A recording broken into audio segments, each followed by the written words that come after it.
Hello everyone. आजच्या दिवसाची सुरुवात मी देवपूजेपासूनच करते. तर आज रथसप्तमी म्हणजे हळदी कुंकवाचा शेवटचा दिवस मानला जातो. त्या दिवशी संक्रांतीला जे सुगडे किंवा मातीचे मटके आणले जाते त्यामध्ये दूध उकळण्याची एक प्रथा असते. सो मी ती नेहमी करत असते. तर त्याच दुधाचा देवाला सूर्यदेवाला नैवेद्य दिला जातो.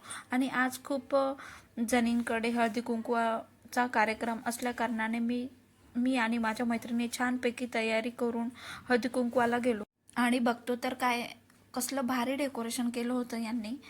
आणि स्वतःची तयारी करून सर्व डेकोरेशन करून रेडी होत्या. तेव्हा आम्ही गेलो, वाण घेतलं, नाश्ता केला, त्यानंतर थोडे फोटो शूट केले आणि थोडं टायमानंतर घरी आलो. घरी आल्यानंतर लिटरली आम्हाला 11 वाजले. आणि हे सर्व तुम्ही वाण बघू शकता, हे नाश्ते दिलेले.